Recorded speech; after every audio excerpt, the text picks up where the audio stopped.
Hello, and welcome to the Kosh, the People's Podcast. I'm your host, Timber Smith, and the Kosh is a podcast that spotlights people who've had an association with Oshkosh and the surrounding Fox Cities region. Kosh listeners, how are you doing? It's been a minute. Y'all may not know this because of the way that I release episodes, but it has been a minute since I have sat in the chair. It is good to be back in the chair, making episodes with individuals. I am excited about this. And as usual, I'm always excited about who I got in the other chair. You know what? Let me give you the rundown that we normally give all the time. I just want to make sure that y'all know what's going on in here. It is a gorgeous day. We are in summer. It is gorgeous. It couldn't be more gorgeous, actually. It is not hot. It is not cool. It is not muggy. It is perfect summer. And y'all already know how I feel about summer. I got feelings about summer. Summer is my favorite season. And y'all know my negotiation with God in life. I only complain the cold half of the year. So this here is my time. Even though, you know, my favorite season is flannel season. So, but we'll get to that. All right. Well, y'all, let me also remind y'all that this episode of the Kosh is sponsored by Timber Ties. That's right, Timber Ties. Y'all know Timber started a business, and we are super excited about it. And things have been going pretty good. You know, we've been trucking along. You know, we ain't out here becoming the next Amazon or anything like that, but we out here selling a wooden bow tie or two. Sometimes it goes pretty well. So if you would like to support Timber Ties, or at least check it out, go check out the website and give me y'all feedback, because I need to know what I can be doing better. You know, we are in that growth space. What does that look like? Well, you go check it out at timber-ties.com. Once again, that is timber-ties.com. Okay, so now on to the real conversation at hand. Y'all already know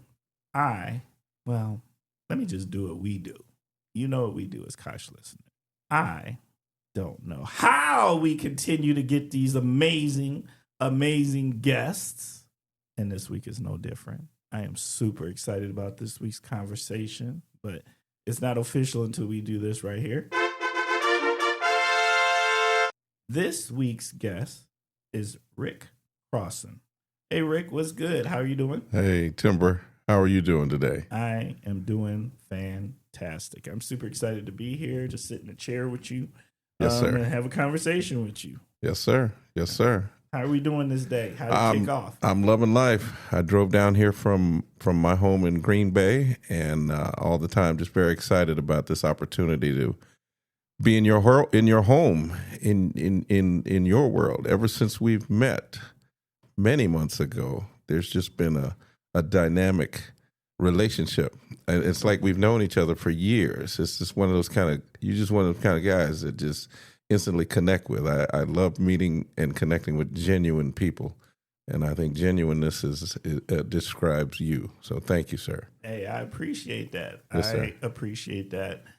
It was huge. It was good to meet you. Just period A on a lot of different levels, those connection points. But when we got a chance to really chop it up, I was honored to meet you. Yes, sir. Thank you.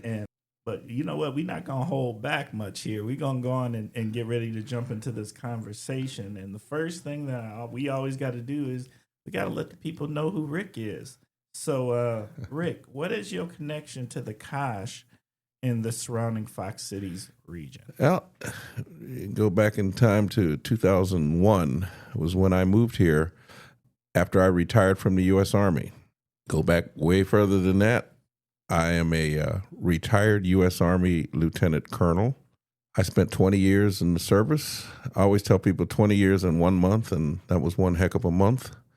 I was an aviator. I flew helicopters. I achieved the aeronautical designation of Master Army Aviator, which for a commissioned officer was pretty unique.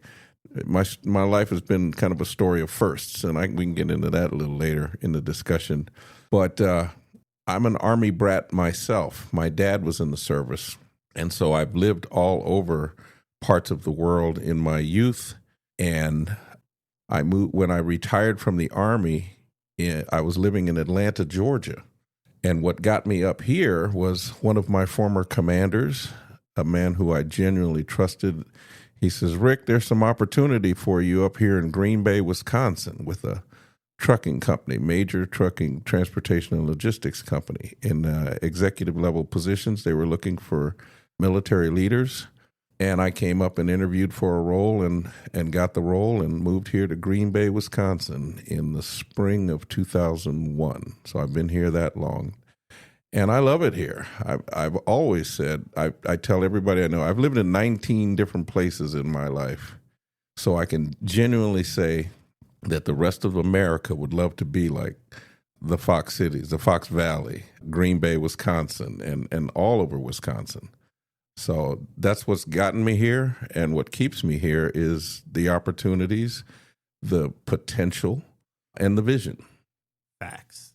All right, Kosh listeners, for the transparency of it all, we definitely had some what I would call microphone technical difficulties, so we just switched our microphones. So if I sounded funny the first half of this, hopefully I'm going to sound a lot better the second half of this. Now, let's get back into it, Rick. Yeah. All right. So that's a big title. Let's talk about your service a little bit. Okay. I think people are always curious about it and the fact that you got to fly cool things. Yes, sir. What did that mean? How does that happen? Well, I when I was commissioned in the Army, I was ROTC, Reserve Officer Training Corps, and I got a regular Army commission from Seattle University in 1980. 1980 was a transition time in the military where they were soliciting and actively recruiting brand new officers, second lieutenants, to go straight from their basic branch to Army aviation. They wanted a newer, younger breed of officers leading Army aviation, which was in transition at that time. So they offered the opportunity for officers when they completed their basic course to go straight to Fort Rucker, Alabama for flight school. And I saw that as an opportunity. I had, up to that point, had not even thought about flying. I was still in college my senior year, and they said, hey, we got this new program. What do you guys think? So I stuck my hand up and said, yeah, I'll do that. So off to Fort Rucker, Alabama, I went after my infantry officer basic course. So I show up at Fort Rucker as a brand new, shiny second lieutenant and went through flight school. It was one of those periods of time when there weren't a whole lot of people that looked like us going through flight school. There were a lot of negative impressions before you even started out, which is kind of a theme that carries to this day of people seeing who you are and not expecting things from you or having a negative bias, so to speak. And I made it through flight school. I did very, very well and was assigned to a lot of combat aviation units. Type of aircraft that I flew were at the time what we used to call first generation turbine engine aircraft, which was the Huey, the old UH-1, which you see in some Vietnam era footage, Cobra attack helicopters, and OH-58 Scout aircraft. And then the last aircraft that I flew was the UH-60 Black Hawk helicopter. So I flew four types of aircraft in my 20 years of service.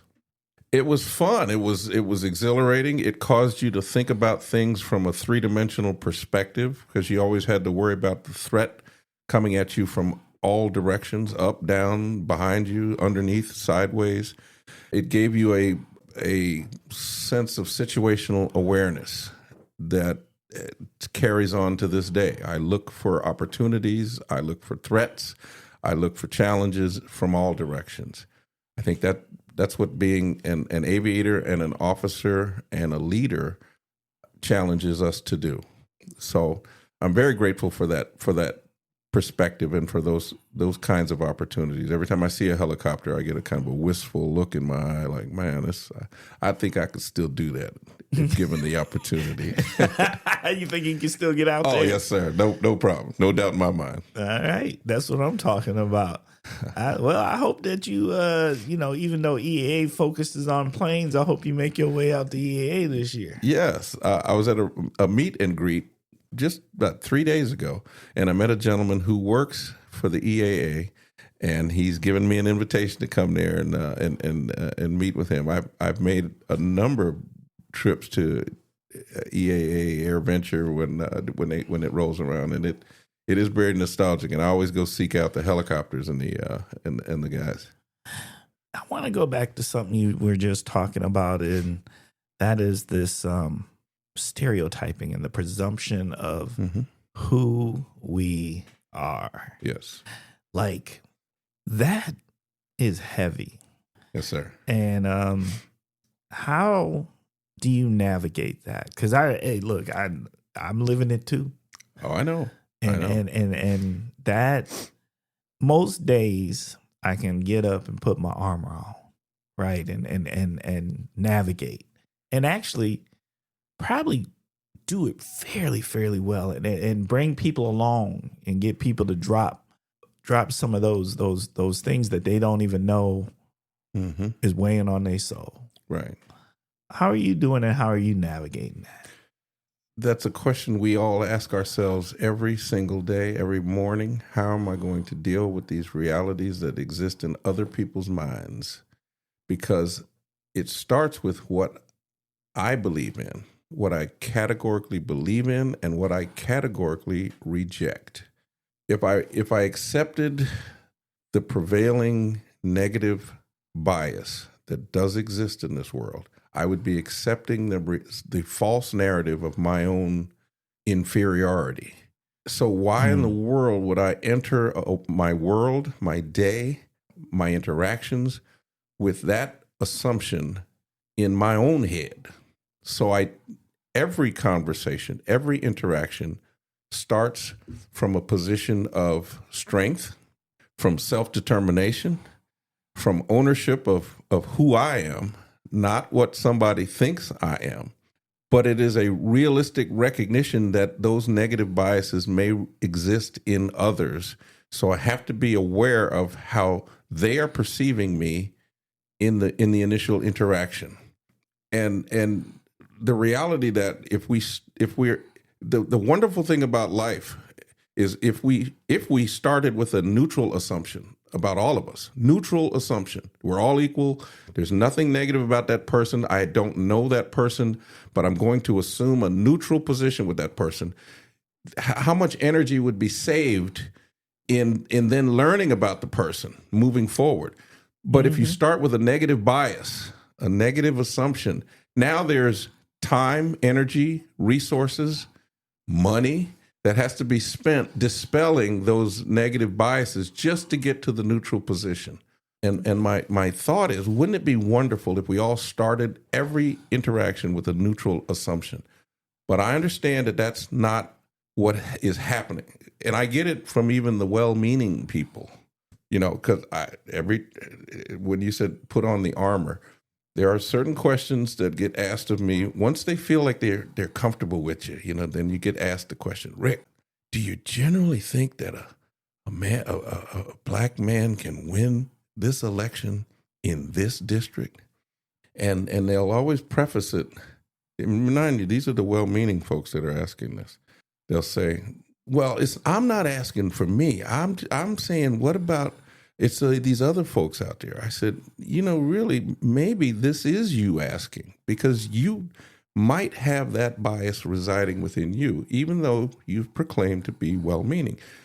So my challenge to these folks is we should all address the bias that we know resides in all of us. We all have bias. We all walk into a situation with some preconceived notion or a set of assumptions that color our world. It's what the human brain does. And I'm not really challenging people to eliminate those biases. I'm just saying have a greater awareness of what it is that you're bringing in, and then ask yourself, is that a detractor from my interaction with this person? Oh, just know you have bias. Yes. And so at least be real with yourself. Yes, sir. Because that's the worst. Now, we hadn't brought up what you started talking about yet, but we going to bring it up now. I know. So, Rick, let's talk about that. Here's what the Kosh listeners have learned so far is that Rick served, and Rick flew helicopters. Rick lived in Green Bay. Rick is about to do a new adventure. Rick, what's this new adventure? What are you on? Well, the things that you listed and that I've spoken about is part and parcel of who I am. I'm also a father of 3. I'm a grandfather of 8. My son is a retired serviceman. He just retired in February of this year. My middle daughter works for this large philanthropic organization that the best I can describe it is they give away money to some very worthy causes. And my daughter, my youngest daughter, Jasmine, is living and working her way in the Broadway cycle. She's very talented, graduated from UW-Stevens Point. And then I have 8 grandchildren who are all trying to be the best that they can be. But I said that as a foundation for why I'm going to tell you what I am doing now. I'm running for U.S. Congress, for the U.S. House of Representatives, representing Wisconsin's 8th Congressional District. That was a decision that I made back in August of last year after being approached 4 months prior to that to consider running for the office. And when I say 4 months before the decision was made, I used that 4 months to take myself through a very serious decision process of, was this something that I should do, could do, were the conditions right or necessary for me to get involved in this race? Was it a winnable set of circumstances? The fact that I'm sitting here talking to you is your answer. The answer is yes. This is a very winnable and doable scenario. And yes, the conditions are right. I believe that the skills required to function and operate as a congressman, I possess those skills. And I can go into some detail about that, about, again, perspective, experience, hopefully wisdom, not a recognition that I don't have all the answers, but I certainly know what questions to ask to get to the root cause of issues and to form coalitions at that level. I've operated at that national and international level. I've held a diplomatic passport. What was that rank you retired at? Lieutenant Colonel. That's right. Lieutenant Colonel. And I was a military liaison to the government of Mexico. I had an office and a team that operated out of the U.S. Embassy in Mexico City. I've walked the halls of the Pentagon, and I've entertained and had conversations with congressmen, senators, heads of state, 4-star Army and Marine Corps commanders, Navy commanders. I've had to position and make life and death decisions. So I understand how to build coalitions, which is really the essence of what it's going to take to function and operate in Congress. Me just simply walking in there with an armload of Rick Crosson's plans is not going to get you far. In fact, you will be told to shut up and color. Well, here's my real question, right? Yes, sir. I don't got no question on ability and background. The real question to me, why?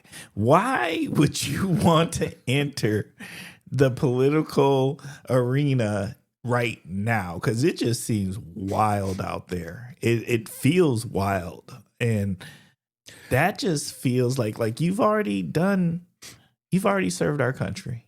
You've already had a heavy lift. You've more than done for us.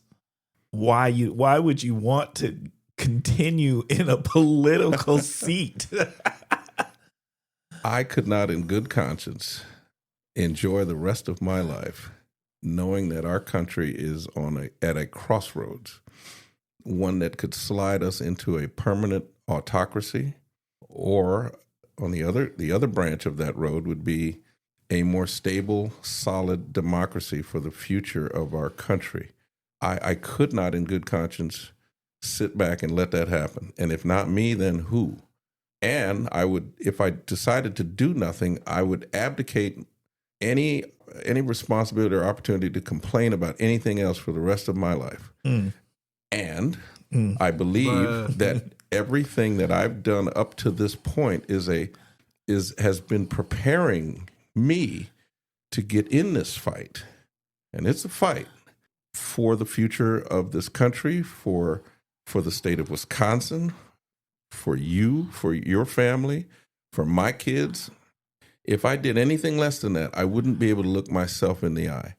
So there's no, I don't know, no quest for glory here. This is about, I swore an oath to support and to protect defend the Constitution of the United States against all enemies, foreign and domestic. And there is a clear and present danger that must be addressed. And if not me, then who? So that's why I'm in it. And I've come to grips with the reality of what that means and what the risks are. But I say, bring it on. I'm one of these people that goes toward the fight. So Said you ain't running from nothing, huh? I'm not running from anything. 10 toes. You can run, yeah. They say you can run from it, run towards it. How you want to run? I'm running toward the fight. But I'm not going to do it willy nilly. I have a strategy and a plan. I'm a strategic thinker. I start with the end in mind. So we talk about where we want to be, right, and we paint a picture as clear and as vivid as we can at how we're going to look, feel, and function in that future state. And then we keep focusing on that. We adjust it as we get closer to it. We fill in assumptions with known facts as we move towards that objective. But that is where we aspire to be. That creates a level of discomfort in our current state that says, well, today doesn't feel like that future state. I'm going to move and create energy to move us towards that goal. That's what's needed in this country right now. And so that's how I talk to people is, what are you for? Because we can spend all kinds of time talking about what we don't like, who we don't like, what we don't what like. Ain't we for? What aren't we for? That's the easy answer. Anybody can give you that answer. Yeah. But when I flip that script and say, okay, I heard all that from you. What are you for? For some folks, they're literally stumped. Yeah, they don't have an answer. Because they haven't put any thought into it. No. And I said, well, they can't get past grievance. Right. So when we do have those conversations, and this, I don't modify my message depending on who I'm talking to. This is me. If I'm talking to people on all ends of the political spectrum, the socioeconomic spectrum, the racial spectrum, you name a spectrum, this is the same conversation. What are you for? And that's where the magic happens. That's where the common ground, that term gets thrown around a lot, but there truly is. We have more in common than we have differences. But what gets played up and sensationalized are the differences. Oh, yeah. Because it's what gets people tuned in, you know? Well, I actually think that's the only way some leaders can win, because they don't know how to build a coalition. Right. But we gonna come back to this, because I don't think we're done talking about this. I want to get back to Rick the person a little bit. Yes, sir. So I want to learn more about Rick the parent, Rick the dad, Rick granddaddy, and those things. Yes. Because there's some learning that truly happens there. That's a whole different leadership course. Mm-hmm. Yeah. That is a whole nother kind of public service. I think the best thing your child can tell you as a parent is that they are proud of you. I might get choked up saying, but I've heard that from all three of my kids and my grandchildren regularly in these months. Not that it didn't happen before, it was always there, but the fact that they are actively articulating that to me is so inspiring, because ultimately your kids are your ticket to immortality in a way. That's how you live on, is through them. So if they've had to look outside of their own home to find a role model, then there's some more work to be done as a parent. So I take that role very, very seriously. And I'll certainly be the first one to tell you, I haven't been perfect with them. But I've always been trying to, on this quest to be a better version of myself and to be a better parent every single day with each of them, and to create in them a spirit to set the conditions where they can be the best that they can be. And in that sense, I believe I've been successful with that. You'll have to ask them, because they'll tell you. And they know kids don't hold back. They don't hold back. They'll tell you. They know I'm quirky about things. They know I have this thing about being on time. I'd rather be 3 hours early than 1 minute late. If you ask them what your dad say about timeliness, and that, they will recite that from memory, and be accountable. leave things in a better state than it was when you got there, and don't lie, and do not compromise your honor. If you do those things, it's amazing that if you fit that into your world, magic things can happen. And don't come into a situation with a victim mentality, meaning you are in control of your destiny. And there may be things that are impacting you or coming at you, but it's how you deal with it, how you anticipate it, how you respond to it, how you prevent it is what sets you apart from everything else and everyone else. And being good, or I'm sorry, looking good should be nothing more than a byproduct of being good. Facts.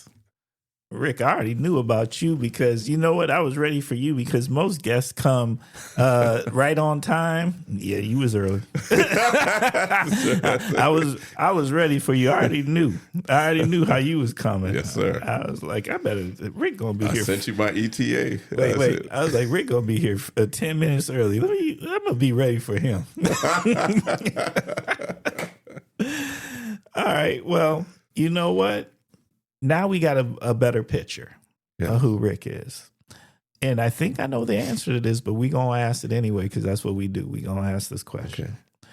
If you weren't doing what you're doing right now, what would you like to be doing? Well, again, the conditions we're a stable cut. Here's the vision. We're in a stabilized country with clear objectives for our future and for the future of the world. We are at peace. We have a stable economy. We have people who are finally addressing the issues that are dividing us within ourselves and within our world order. We are no longer thought of as a pariah nation by anyone, and we're on the correct side of things. And we recognize that as good as we can be as a country, the best we can be in the world is a very good piece of a pie, meaning it's going to take the whole world. And where we're no better off than those who are doing the worst among us. If all of those conditions are met and satisfied, I'd be doing, I'd be in a band singing, playing music, playing my drums. I play the drums, I sing. I'm a better singer than I am a drummer. And I would be enjoying the company of my grandchildren, who right now are living on both ends of the country. My 3 of them in Washington State, and my son and his wife and their 5 kids live in Georgia. And I would be enjoying the fact that I have a grandnephew. He's my brother's grandson. I'll go ahead and say his name, Marlon Jones, who signed with the Green Bay Packers about a month or so ago. He made the first cut, and he's coming back to practice here soon. And just enjoying the fact that young man is doing some wonderful things. He's a shining example of how our family goes into issues. He's had some challenging times, and the fact that he is playing with the Green Bay Packers is a testament to his resiliency and dedication, and the fact that people told him he couldn't.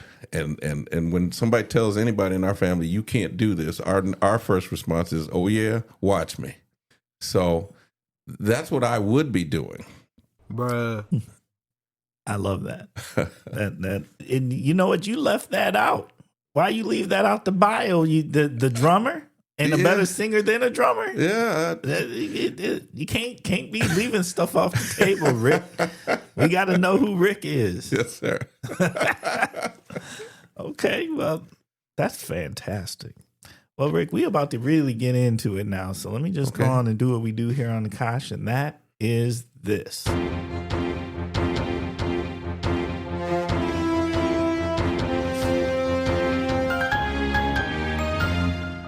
That's right.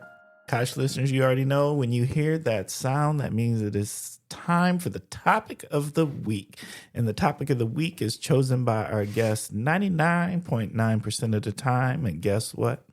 This week's not going to be any different. So, Rick, what is our topic of the week? Well, the topic of the week is the fact that we are a country at war, an undeclared war.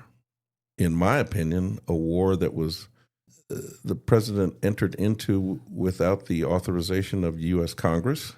and a war that has upended the conditions that the conditions for stability in our world in every aspect, particularly economically and socially, and the fact that people have lost their lives as a result of this undeclared, ill-advised campaign. So for me, it's the war. Let's get into it, because I think there's a lot of different directions this could go, and I am curious where we are going to go. And Yes. and I love that you have the background that you do to really have this conversation, because I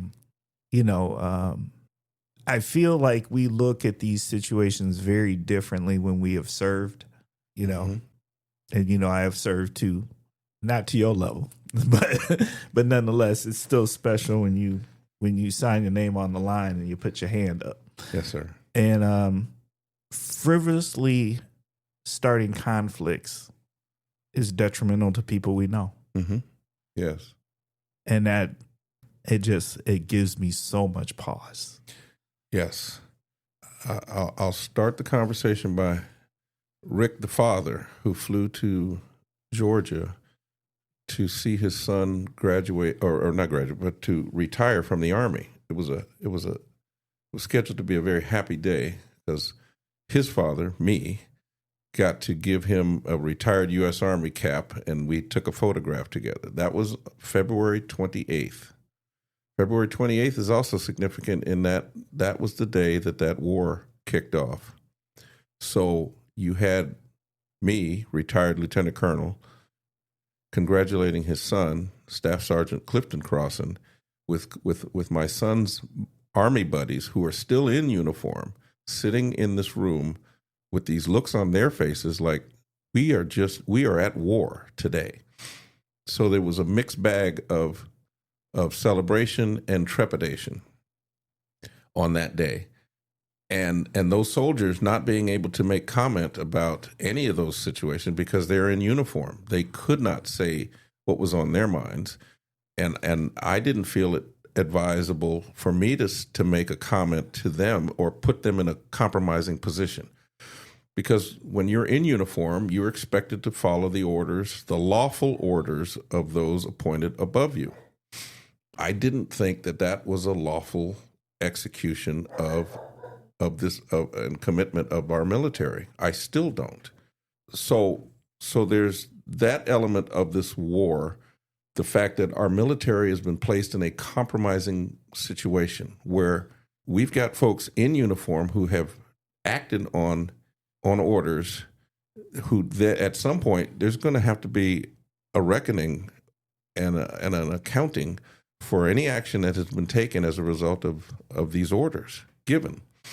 So I'm concerned about that. I'm concerned about the loss of life. Obviously, 13 American soldiers or service members are not with us as a result of this decision.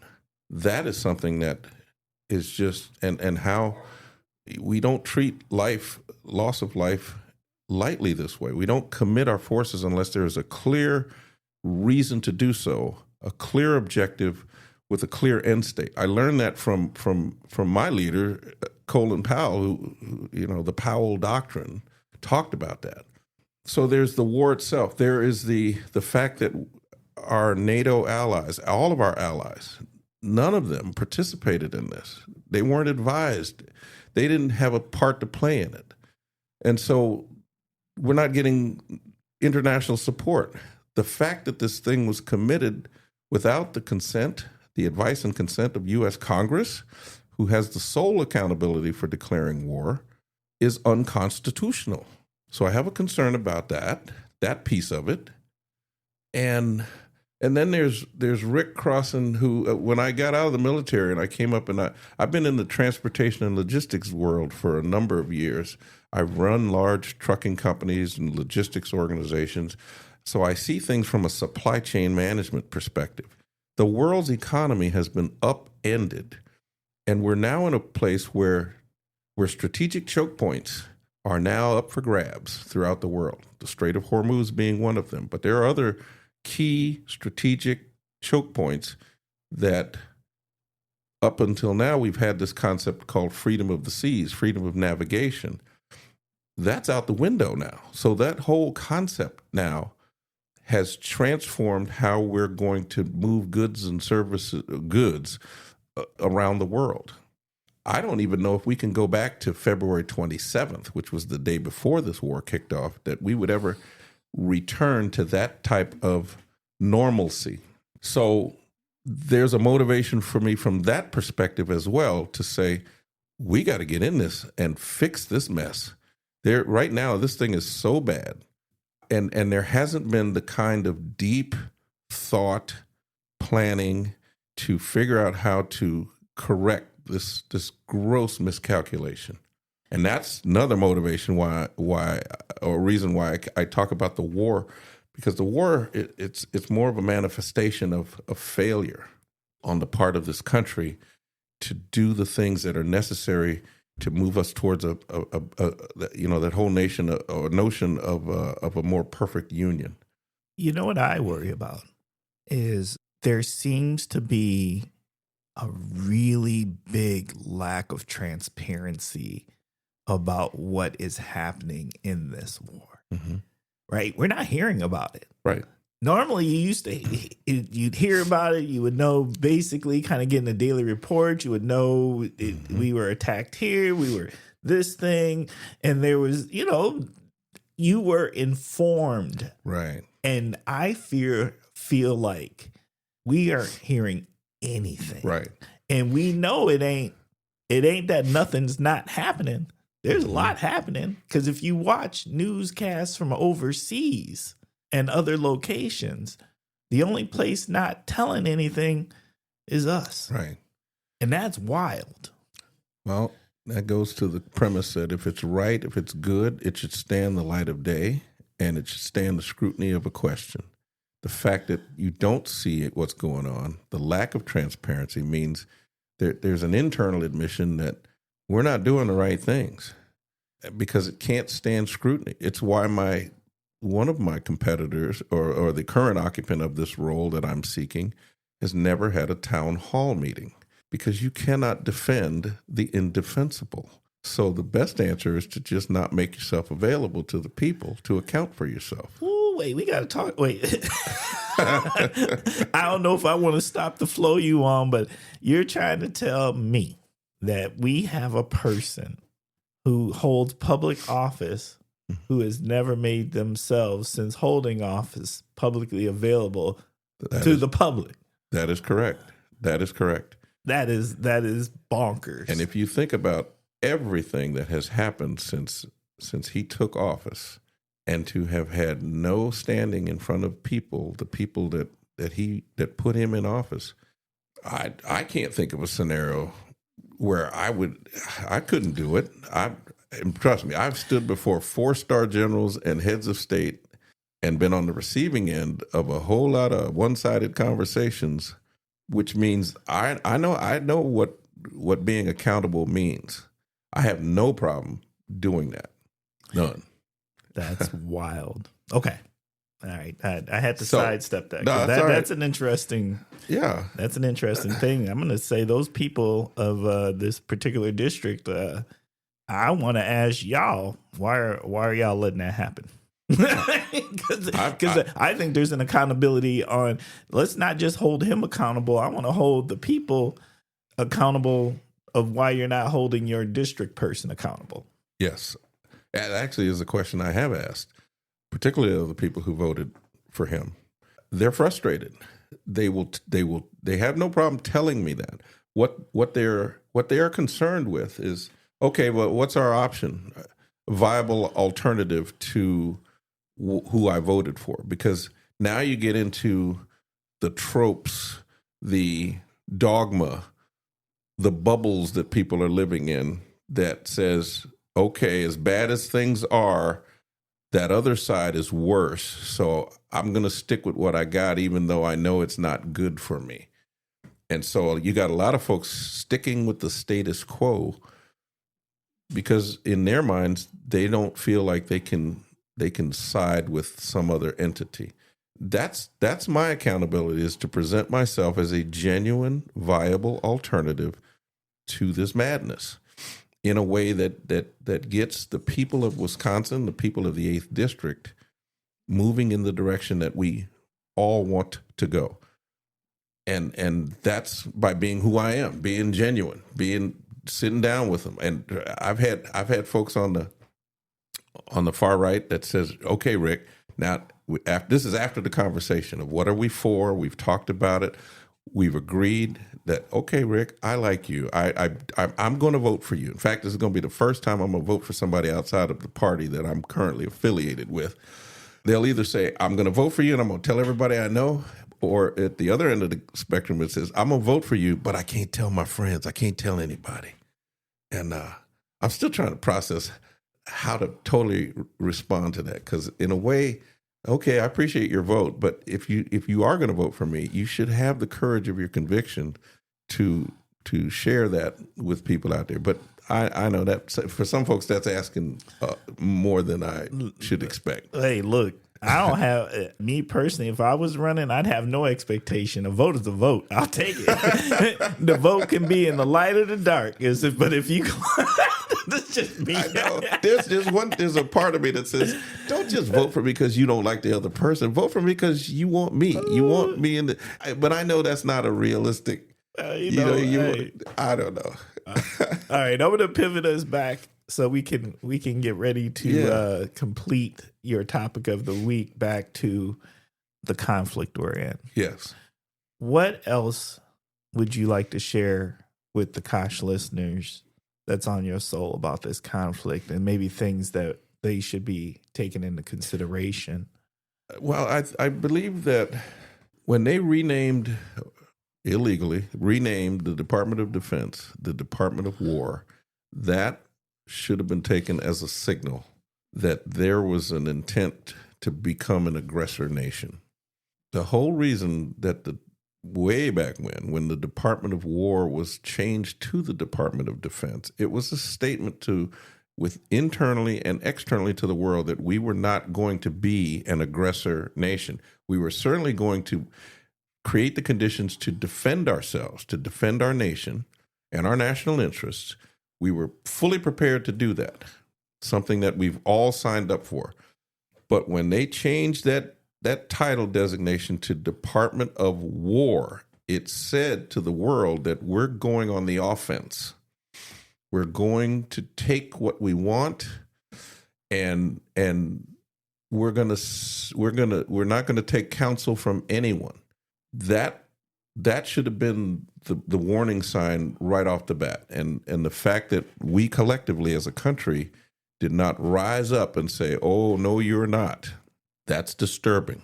So now we got to put that genie back in the bottle to say, no, we exist for peace. We don't exist for triumphant exertion in war. And there's a difference in attitude, in mentality, in compassion, when you tell the world that, yes, I'm strong. I don't have to tell you I'm strong because I am strong, but I'm going to use that strength to better the world condition, not just our own. That's a tall order now that we've got to fix that. Okay. I'm going to give you an opportunity. Any closing statements you want to make to the Kosh listeners before we move on to our next segment about anything in this segment here? Okay, yes. I get you. Just know that you have the power. I hear a lot of despair, a lot of trepidation. People I just don't know what to do. I feel so helpless and hopeless. And I ask that question at the beginning of most of my meet and greets with people is, how are you feeling? And those are the kind of responses I get. When we get done, and I ask them again, okay, now that we've had this conversation, how are you feeling now? I feel energized. I'm motivated. I feel capable. And I feel like I can get something done. I truly want to impart on everybody that we have the power. The people have the power. We can turn this thing in any direction we want, but we have to believe it. We have to know that we can mobilize effectively and in a positive, constructive way. And it's going to be a situation where it's going to be inclusive more so than exclusive. If once that realization is there, I truly believe we can definitely move this country towards that notion of a more perfect union. Facts. Okay. Well, Rick, we gonna move on to the next segment. All right. The next segment's called the soapbox. The soapbox is an opportunity for you to get on your soapbox about something that you feel passionately about right now at this time. So, what's your soapbox? Well, we've kind of talked about it up to this point, and that's the whole issue of bias, because it sits as this thing that is real that we have to address.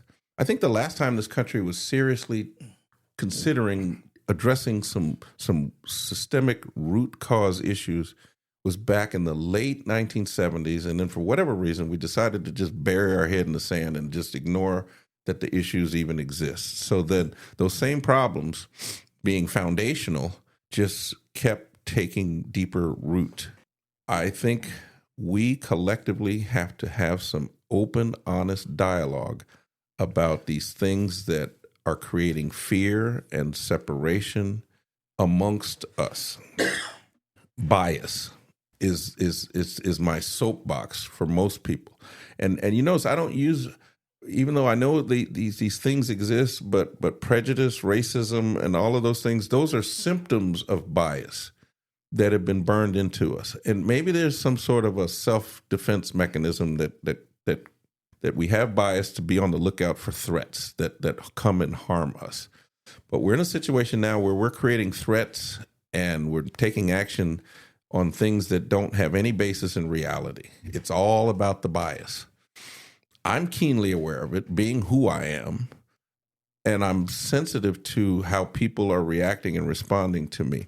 I was talking to a friend of mine yesterday, and I wear a cap a lot of the times that says retired U.S. Army. It's not something I started wearing when I started running for Congress. I've been wearing this hat since I retired from the Army. So it's become part of my identity. But she thought I was doing it to garner compliments from people. And she says, you just don't need to wear that hat that much. And I said, I'll tell you one reason why I wear that hat. It's not to garner compliments from people or somebody offer to buy me a drink or pay for a meal. That is not my motivation. When someone when I'm walking up on someone and they just see Rick Crosson and they don't know anything about me, what bias has kicked in with them if they don't know anything else about me? They see a big, strong black man coming towards them. If they have the biases that I think most folks have in them, I'm seen as a threat. Immediate threat.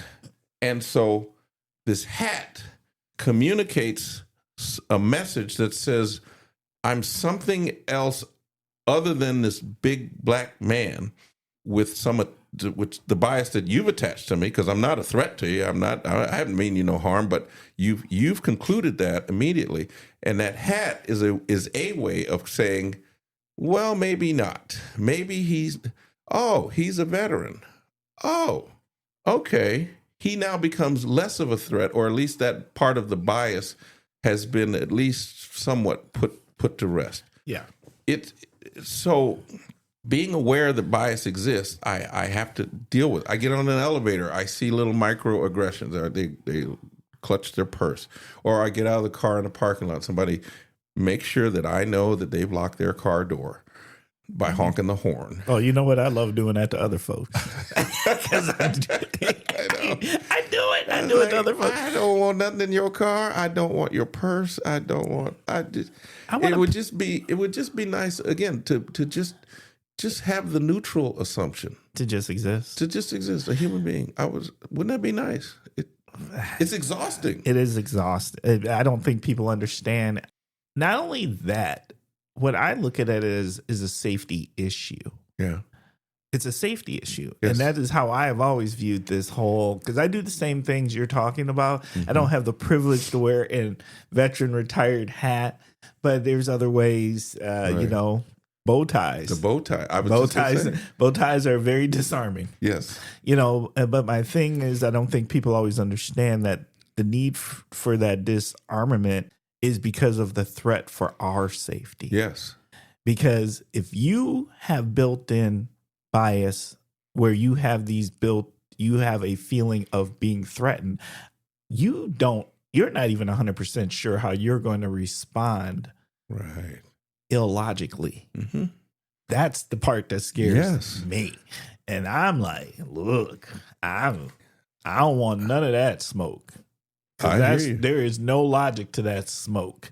Right. And I don't want none of it. You're right. It's caused me to do things or not do some things on the campaign trail. I don't knock on doors unsolicited.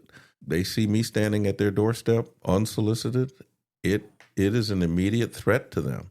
So I would have to do things to disarm a very alarming scenario in most people, not everybody. I'm not painting everybody with this broad brush, but the risk factor for me is high. Too high. To go knock on a door. So I figure out other ways to connect and communicate with people in ways that are less threatening for everybody and more conducive to having the conversations. Yeah, you know what I really want to go back to? Yeah. I want to go back to the fact that you said this individual, your friend, Mm-hmm. asked you, why do you need to wear that hat? Mm-hmm. And that feels some kind of way to me, because that's like, what's the problem with that? I know. And is that another bias signaling of, I don't want your identity Mm-hmm. to rank higher than mine? Yes. Yes. There's things there. This particular person, you nailed it, because there's some things there. It's more, there's a self-confidence thing, and this person is dealing with that. So, but this thing about being a friend and loving somebody is that you're not trying to change them. You're simply there for them. A particular person had asked me, well, why are you still, I wasn't that great for you in that situation. I said, well, because I don't just write people off. If anything, I'm gonna pull you closer to figure out how we can move beyond this issue here. So I'm aware of that to me is a friend. A friend doesn't try to change another friend. Like, you and I are best buds. We can call each other out on things, but at the essence, we're accepting who we are for who we are. Correct. And we're aware of it. We know the quirks and the weirdness and all the things that are about that person. But okay, I know who you are. But you're my partner, and I love you. That's what it is. You want a person authentically them. Right. Right. All right. Any last words on your soapbox? I see a better world out there where if we can address the issues and move beyond them, there's a ton of subtext issues that have to be addressed with regard to who this country is and what we're all about. It would solve so many problems of immigration, of racial tension, socioeconomic conditions, the fact that we're still a colonial nation. We have colonies, Guam, U.S. Virgin Islands, Puerto Rico, where we got people who don't enjoy full citizenship when they're on their in their home territory. That's something that needs to be addressed. Why is that still lingering out there? I think we can be so much more. The potential is there. The foundations are there. If we just address it and move on, I think there is so much upside potential for that. Hey. Facts. I agree with you. Thank you. Yeah, you know what? I'm excited because we're about to get into some really good stuff here, Rick. And you know what that is? What's that, sir? The next segment is called 21 Questions. Okay. That does not mean we have 21 questions. It just means that these are good, in-depth questions. They might give 21 answers. All right. So, you ready to jump in? Yes, sir. Let's do it. Okay. What motivates you? What motivates me is to be a better version of myself every single day, and always to be in a learning mode. I think the scariest day for me will be the day where I think I know everything. So I'm always on the quest for knowledge. I'm looking for the objective truths that are out there. I look to form a hypothesis if I don't know the answer, and then experiment to get the answer. And then from that answer and that objective truth is something that you and I then agree on so that we can move forward. I think the lack of that means people are just drawing unfounded conclusions and then making decisions off of that. So that's where it is with that. I'll be quicker with my answers because I can get pretty long-winded. So just kick me under the table here. But wait a minute, Rick. This is your episode. You just do Rick. All right. What does success look like to you? Success is when everybody around me is doing much better than they were when I got there, and people are realizing their full potential. I love mentoring and coaching people, and to see aspiring leaders reach their full potential and are thus making a better impact on the world is amazing to me. Success is obviously the success and of my children and my grandchildren and all of my family members. Success is my 93-year-old mom, still feisty, still my mother has never heard me utter a cuss word a day in my life, in her life, and nor will she ever, and to always be there for my mom. What irritates you? I don't like bullies. In fact, I answered this question yesterday. I don't like liars. I don't like bullies. And I don't like people who try to impugn the honor of other people. Those are three things that trigger me, but I know that they trigger me. So I have to be wiser in my response, because my immediate response is to go after it immediately. I just have to be aware that the response has to be commensurate with what the activity and action is. But I don't like people picking on other people. Bullies are cowards with power. And I'm just in that space to say, no, that's not going to happen. What worries you? I don't necessarily consider them worries, but they are things that I'm always playing out the what if scenarios. I do contingency planning. And so if there was a worry, it's like, did I miss something in my, okay, if this happens, here are the things that I will do to make sure we have a positive outcome. I do this 4-quadrant scenario planning thing, and then there's 2 axes. And normally you can, if you pick the right 2 issues or 2 main root causes on those axes, you can plan for pretty much any contingency. My worry is that did I pick the right 2 things that are essential in all 4 of those quadrants? I know it's getting kind of weird and deep, but from that comes all the tasks. And I'm going to do this, I'm going to do this. I've already planned out when I win the primary, here are the things that I'm going to do. If this happens, I'm going to do this one. And when we get to Congress, so I'm already thinking about, my worry is that did I get everything? Did I catch all of the different, but this is not just me figuring out by myself, because I'm not smart enough to know all of it. That's why I got to pull people in from all sides to make sure we've gotten all the perspectives necessary to be an effective next version of myself as we go forward. So it's a constant thinking of it. I wake up at 2, 3 o'clock in the morning, like, okay. Oh, you one of them. Yes, sir. I was up at 3 this morning, just thinking through things of the day, and are we going to be better off at the end of the day as a result of the actions that we're taking here? So yeah, but I don't call it worry. Worry bogs you down. I'm just thinking of contingencies. I'm a contingency thinker. What are you grateful for? My life, health. Without health, you got nothing. You can have all the great aspirations in the world, but if you're not healthy, and there were some times where I was not the healthiest person. I think my worst 2 years of my working life was when I worked from home.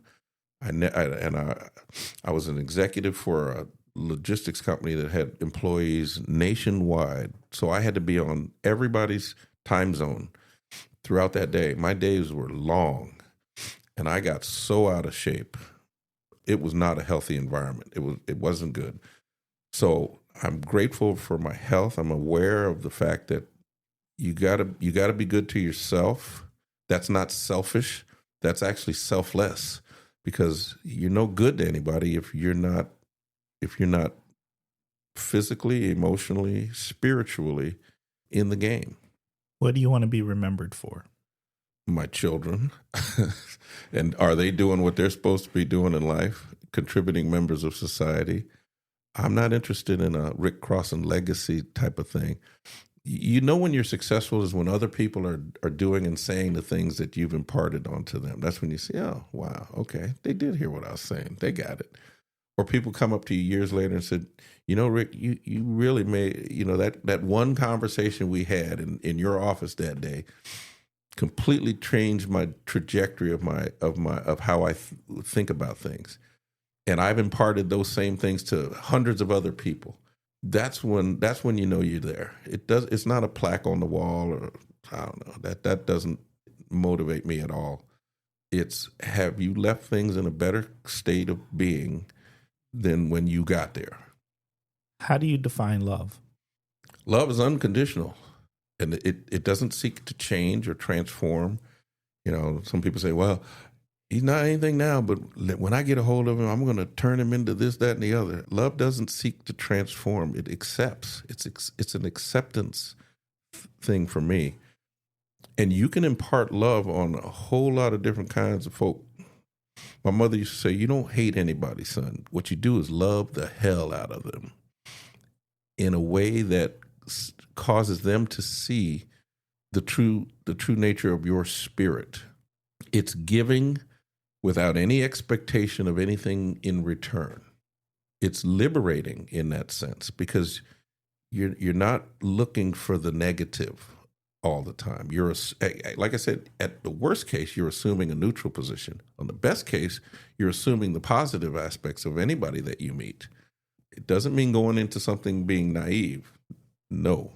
And it doesn't mean that you're not strong and exhibiting and demonstrating strength in that relationship.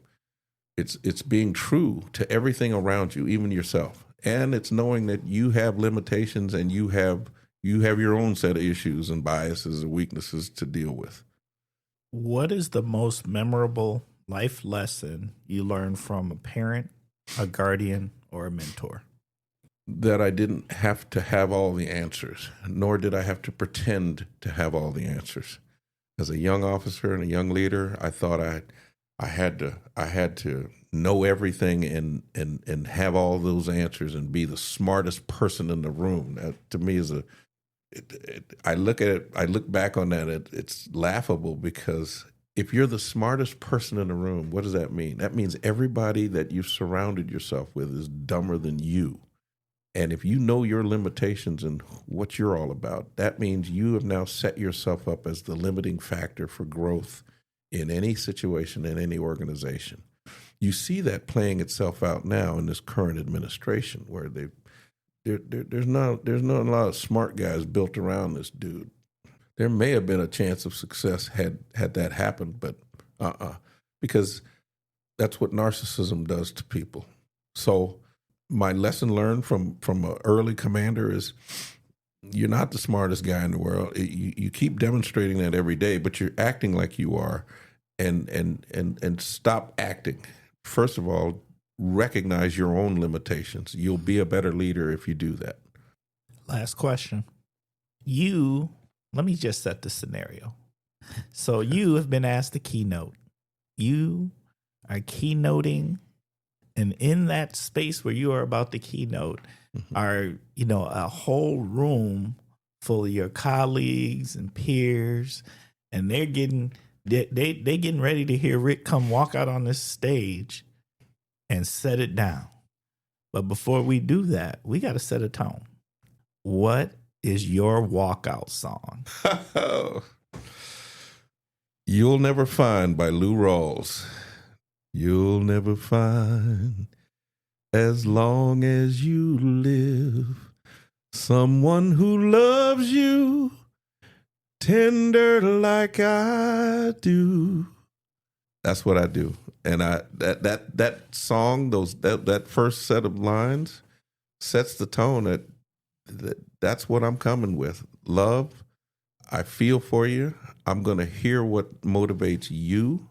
I'm going to ask you what's going on in your world. That is most of what I say when I meet people. Tell me what's going on in your world from your perspective. And then I'm going to actively listen to try to hear it from your perspective, to understand what motivates you and what inspires you and what are you for? That is the ultimate question. What are we for? Because that's where the magic happens. You have survived 21 questions. Rick, I can't believe you bust out that Lou Rawls. I hope that doesn't violate the copyright laws. I think we're going to survive. We're going to be okay. But it was smooth. And I'll tell you this, sir. I do believe that my parents still got that on vinyl in their basement somewhere. That's smooth stuff right there. Okay, next segment. Next segment is called Word Association. Okay. So this is an opportunity. I'm going to say some words to you, and you're going to tell us what comes to your mind. All right. Here on the Kosh, we have a very long-standing tradition. We have started with the same word for almost every episode because this is the word of love, community, family, unity, and that word is food. So what comes to mind when you say food? I think family gatherings. I think the crazy uncle, the funny crazy uncle that always livens up the party as soon as he shows up there. I think of don't eat Aunt so-and-so's potato salad because you know what her kitchen looks like.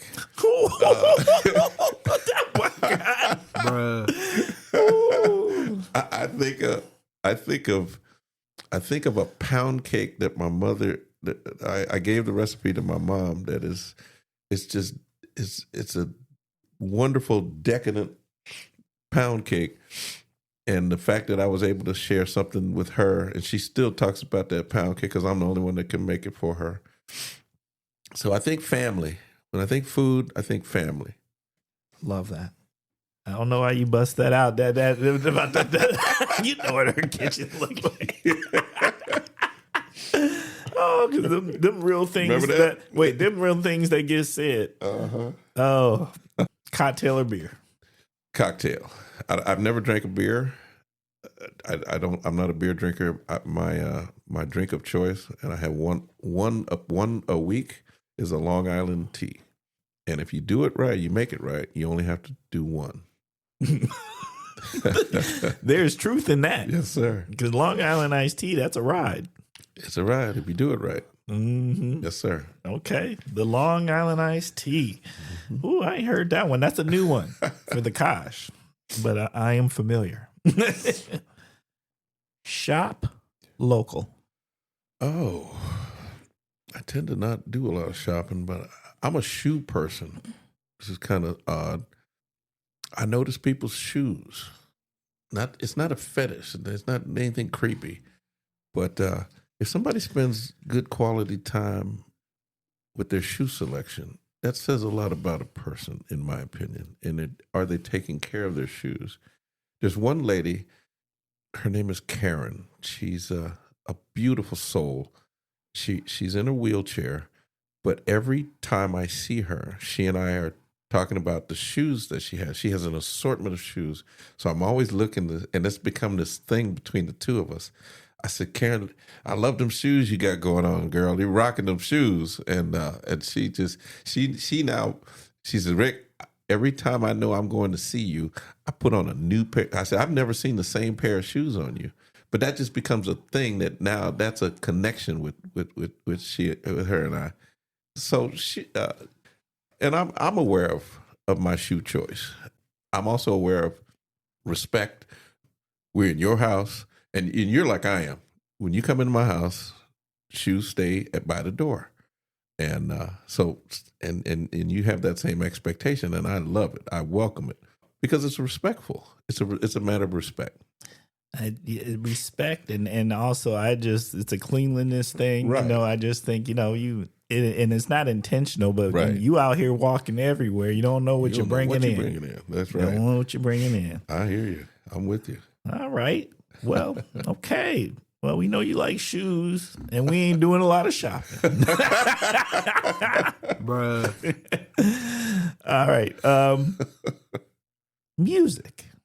My music tastes are eclectic, but I grew up on Motown, and Smokey Robinson, The Temptations, and then other Bill Withers. But I also like some of the early rock and roll stuff, the Eagles. I love jazz, smooth jazz. I love interpretive jazz. Jazz to me is the most difficult, courageous type of music to be played because it requires courage, because it's a language between the musicians. They're talking to each other. They're working with each other on the fly, on the spot. It's a courage that when you hear it, you say, oh, these guys are in a dialogue with one another. I love that. Music can bring us together. I was at this event last weekend, and they were doing some Native American folk music. And I'm telling you what, I was wiping tears out of my eyes with this one particular song that they were playing. And the whole audience, we asked them to play that song again. And then after they played the song, it was my turn to get up and speak. And I was like, I'm still wiping tears out of my eyes. I said, wow, that moved me to my soul. And in fact, that's one of the things I'm doing this weekend. I actually put it on my calendar to go see them later this evening at another location because it moved me that much. So I truly believe music, it can calm you, it can excite you, it can anger you. It just depends on what you want to do with it. For me, I look at it as a bridge to bring us together. It's something that can unite us. Streaming. Like as far as a streaming service that it's in stream of consciousness. Well, it's your word association, so you get to take it wherever you want to take it. All right. Well, I would think about it more of a stream of consciousness. I have been accused by some people on my campaign team that I can get professorial in the way that I talk to people because I'm connected with you. So there's some things that I would love to get from you, and there's things that I want to share with you. So it just becomes a stream of consciousness conversation. And I'm always looking for that common ground, that common thread. Like if you tell me something about yourself, my mind instantly goes to, how can I connect with what he just told me about himself, that now we have a bond? And then how can we grow from that and move forward from that? So there then becomes this back and forth, like, oh, wow, well, you did that? I didn't, and it's not about trying to top you. I'm not into that topping you stuff where, well, I did this and I did that. No, It's like, tell me more about that. How did you feel when you did that? And I'm listening to what you're saying. That it's that to me is streaming. As far as that goes, between two people or three people or a whole group of people, I'm looking for that common experience, and from that's where the growth starts to happen. Last word. Yes. Community. Community is folks, people. It's not some nebulous thing. It is real, genuine. It's the neighbor who calls you because they noticed that you didn't pull in your trash can. And because they know you, they know how fastidious you are. They said, Rick, are you okay in there? That's community. Community is watching out for the other neighbor's kids and saying, I know your mom and daddy would not appreciate you doing that. You need to get that right. And them saying, yes, sir, thank you. Community is welcoming, and it doesn't exclude. It's looking for ways to say yes, more so than it's saying keep those people out or whatever. You start to see euphemistic language popping up. Multifamily homes. There's another euphemistic term I'm seeing that is euphemistic for something else, some group of folks that somebody doesn't want in their world. Not buying that. Community means strength because we're better together than we are apart. That's what community means to me. Okay. You survived word association. Next segment is called The Kosh Hidden Gems. And what that is, Okay. it's an opportunity for you to share a hidden gem with the Kosh listeners. Now, this gem does not have to be located here in the Kosh. It is a hidden gem wherever you want to be it to be. It could be something that you think a lot of people may not know about. It could be something everybody knows about, but maybe they don't know the details, the really cool details about it. What is your hidden gem? I think the hidden gem in this district, in the Fox Valley and the 8th District, is the number of veterans that exist in this community. I can't get it verified. I'm still looking for the verification, but I've heard it said that per capita, there are more veterans here in this area than in any other place in the country, which I find amazing because I think about places like Texas and Florida and on the East Coast where there's high concentrations of military veterans. But per capita, when you insert that into the conversation, it starts to make sense. There's a lot of veterans here who have a lot of power and influence if they choose to use it in a constructive way.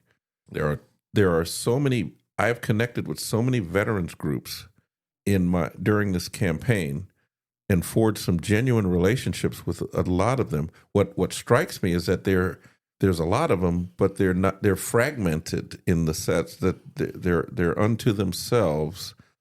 And there's a few times, like Pulaski, for example, is an exception to what I just said, because they had 4 different veterans groups that came together to put together this wonderful monument that showcases living veterans on a wall.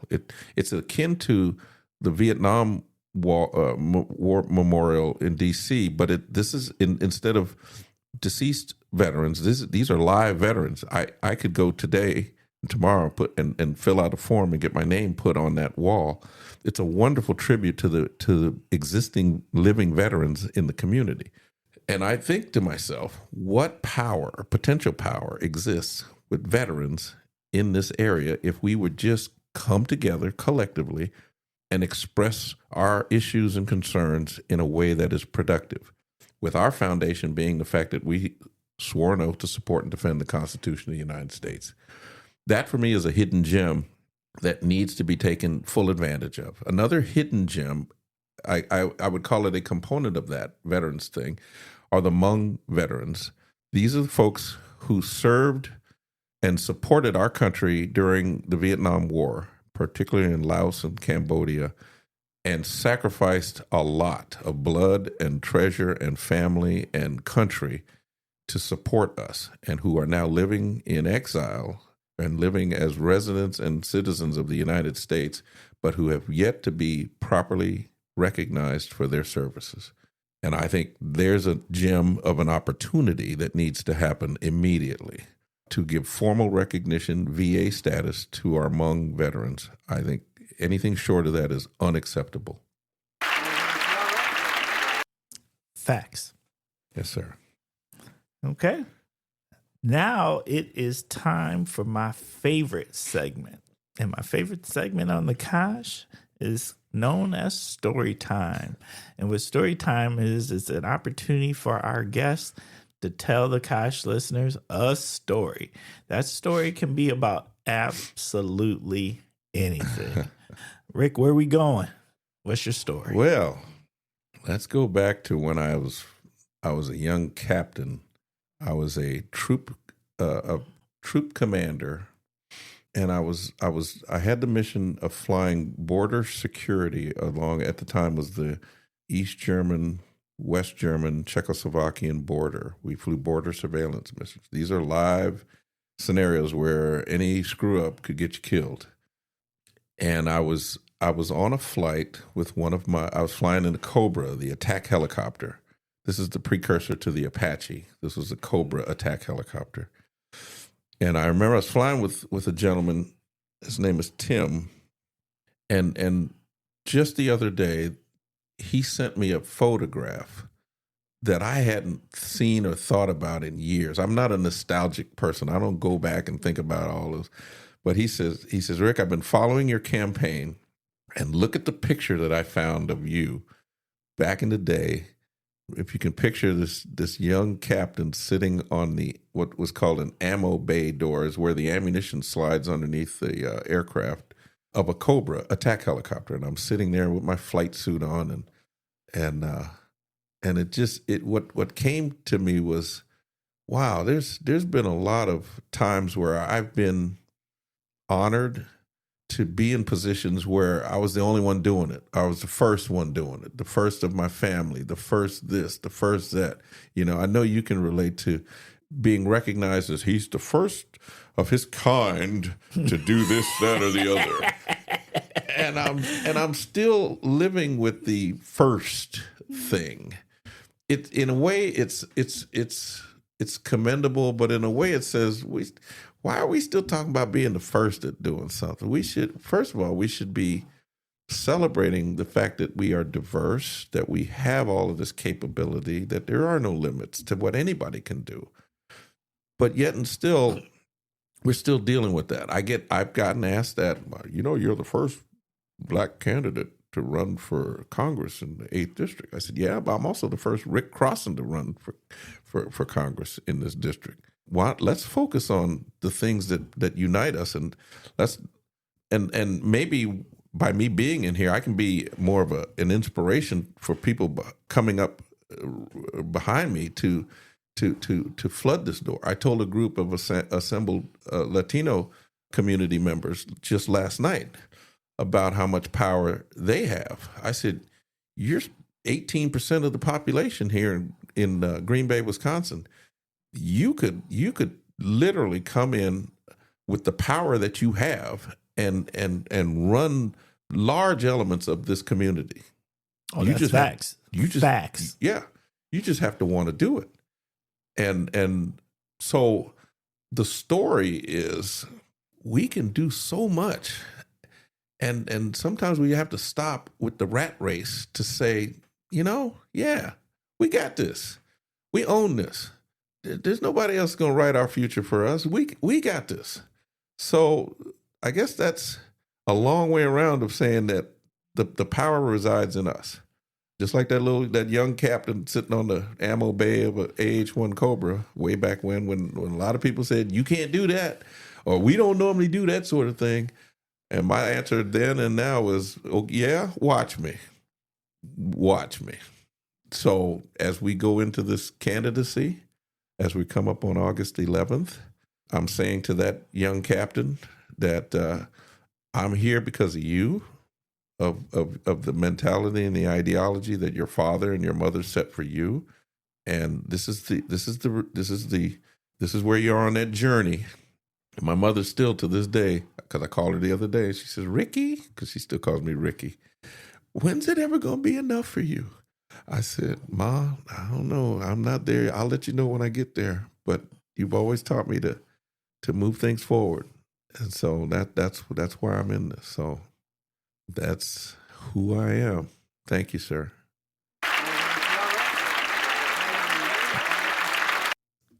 Fantastic. That was awesome. Well, okay, Rick, here's what we going to get ready to start doing now. Yeah. We going to get ready to start wrapping up this episode. All right? Okay. So, Kosh listeners, you already know when you hear that, we get ready to start wrapping up this episode. So, you know what I'm going to say to you?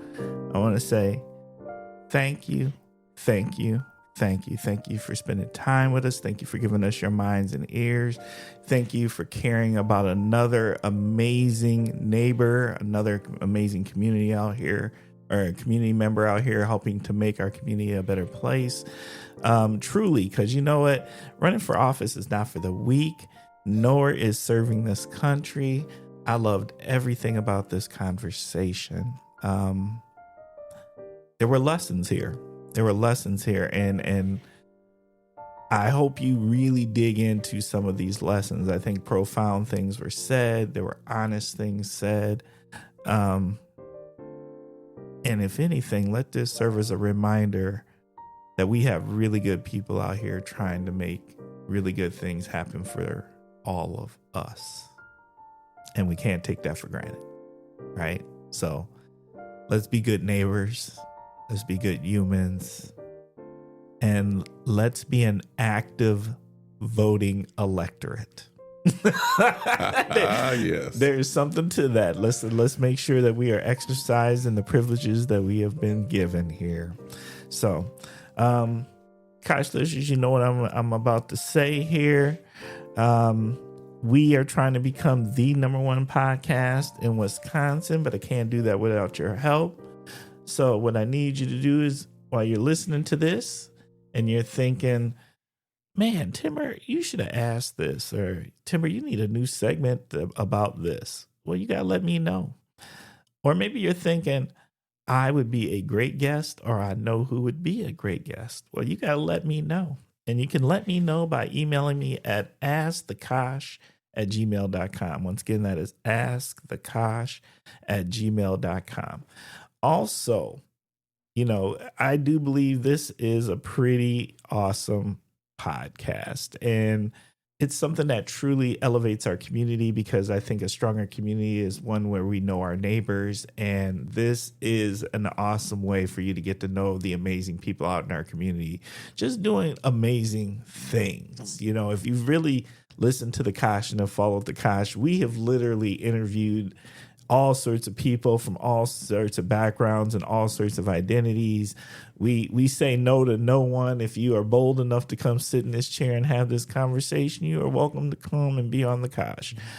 And if you get to learn about your neighbors, I promise you that these episodes, these conversations we have, breathe life back into you and belief back into who we are as people and humans. Okay, so now on to the real fun stuff right here. Let's get this in. That means that it is shout out time. So Rick, who you shouting out?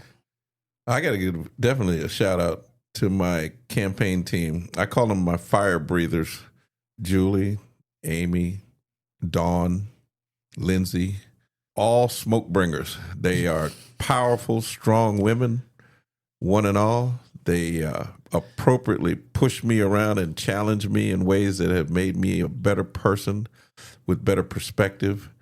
They are out ahead of things, which is where I want people on my team to be 10, 15 miles ahead of me, anticipating things. And truly, they are representatives of the strength that is Wisconsin. And I'm truly grateful to the energies and the results that they are doing. Another shout out is to every person that I have met on this campaign trail up to this point, and the people that I have yet to meet.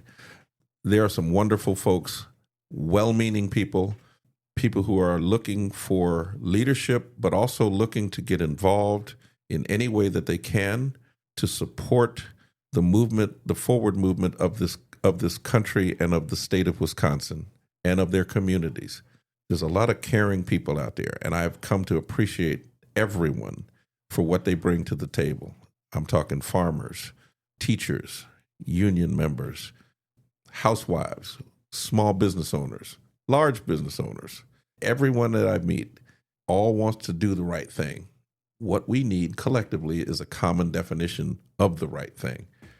It's amazing the momentum and the power that resides in all of these good folks. So shout out to everyone. Facts. Okay. Kosh listeners, I'm going to keep my thing. I usually have a big long list, but I didn't make a big long list this week. Mm-hmm. So instead, what I'm going to do is I'm just going to make one huge thank you to the Kosh listeners out there. I appreciate y'all, and I appreciate all the support that y'all give me in all the various ways that you support me, whether it's rocking a Kosh t-shirt, whether it's stopping me on the street and sharing with me about an episode that you listened to. Some people, just the fact that we exist, and maybe you've never listened to an episode and you still cheer it on because these conversations are valuable. I thank you and give you a huge, huge shout out. I appreciate it. I want to send a shout out to everyone out here who is enjoying this summer. Because for whatever reason, I am feeling this summer. It is a blessed summer. And what I want to encourage us all to do is get out here and actually enjoy this thing, because the weather ain't too bad. This is a pretty fire summer. So go spend that time, go see that band, go to that festival, go to that farmer's market, get out here and be in it. Be in it and appreciate what we have been blessed with. Celebrate these freedoms during this 250th. That's what I'm going to say. Now, the real thank you and the most important thank you and shout out that I always have to give has to go to my wife for continuing to let me make this podcast in the house. So, baby, thank you as always, and I love you. All right, Rick, we got a little bit more business to do. Yes, sir. And this is it. This is the last things on the list. Okay. And it comes down to this. I'm going to give you some multiple choice. You got some choices here. All right. A, B, and C. Option A. Share some parting words of wisdom with the Kosh listeners. All right. Option B. Tell us, what would Rick today tell 13-year-old Rick? Option C. Good multiple choice always has an all of the above, so you can do both. Okay. So what are you going to bless us with? What Rick would tell 13-year-old Rick. Think about what a 13-year-old is and is doing. That frontal lobe development hasn't been fully developed, and he's contemplating doing stupid things, unregulated by convention and wisdom. I would tell 13-year-old Rick to keep his options open, wide open, and keep questioning the things that he sees, because we've been given a gift to wonder, to question, to scrutinize, and there's an expectation that you use those gifts in constructive ways, not in ways that do harm to yourself or to anyone around you. And if it's right, if it's good, it should stand the scrutiny of your questioning. And don't ever back off from that. Keep going down that path. And because current Rick has the benefit of hindsight, make sure that everything that you do remains honorable, because from that comes growth and positive movement for not only yourself, but for everybody around you. And stay true to yourself. All right, Rick, what'd you think? Sir, if I have to give a shout out to you, if I can give a shout out to you, I'm giving it right now. I love you, buddy. Hey. I have, this is one of those instant friendship scenarios between you and I appreciate you, and that appreciation grows every single day. And every time I interact with you, it just confirms that I'm in the presence of a genuine human being. So thank you, sir. I appreciate that. The Kosh.